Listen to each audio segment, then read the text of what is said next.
Under the Canadian Excise Tax Act, which deals with the calculation of value-added taxes, harmonized sales tax, goods and services tax, every person who makes a taxable supply of goods or services in Canada in the course of a commercial activity is required to register for the GST-HST. The registration process is not a difficult one. It just involves filling out forms, and the process can be assisted by calling our office, of course.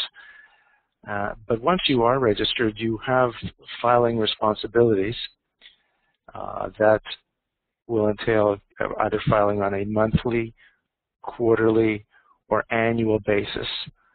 The returns for those who are familiar with the VAT system require you to keep track of all the sales that you make on which you are required to collect the GST-HST tax.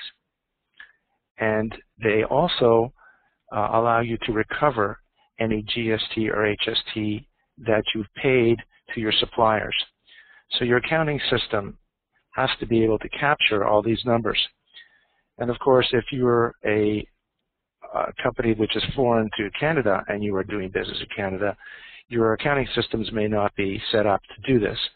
But of course, it's not a difficult thing to set up, especially those who are in Europe and are familiar with the VAT concept probably would find it quite easy to set up their accounting files in such a manner so that they can account for the taxes easily.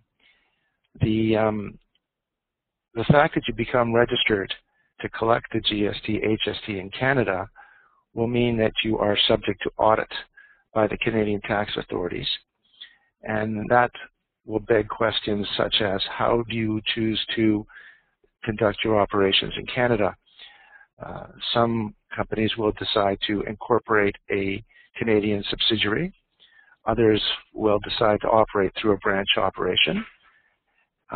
Some will not really even have any kind of presence in Canada, but will choose for a variety of reasons to become registered for the GST-HST, and will effectively have all their books and records in the foreign jurisdiction, and of course these would be subject to audit by the Canadian authorities if it's determined that you had to register for the tax.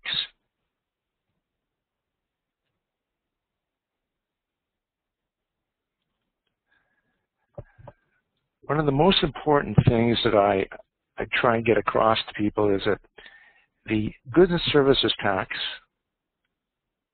and when I say goods and services tax, the harmonized sales tax is basically an extension of the goods and services tax.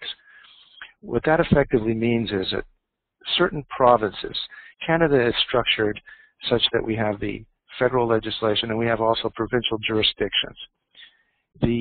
Some of the provincial jurisdictions have chosen to merge their provincial sales taxes with the federal goods and services tax.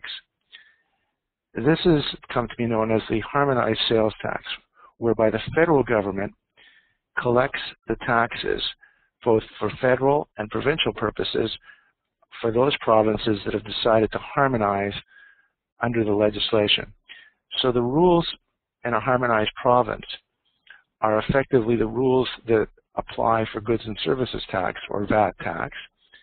And what usually happens is the GST rate, which currently is 5%, is given an additional level of tax, which is a provincial component. In this case, if you take like the province of Ontario, which is one of the largest provinces in Canada, the provincial sales tax rate was 8%.